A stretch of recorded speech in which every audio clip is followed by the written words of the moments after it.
and the larger fiscal resources that comes with it would give us more fiscal room to meet more of our developmental goals. But the truth is that our economy has stagnated for over a decade.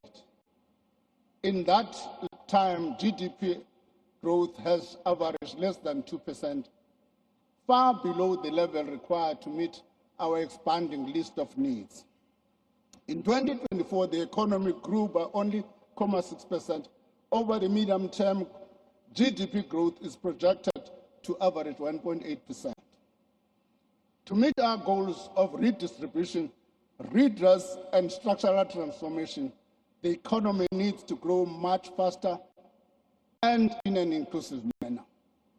This is the central objective of the current administration. Today's budget proposes a bold and pragmatic approach to achieve this formidable task.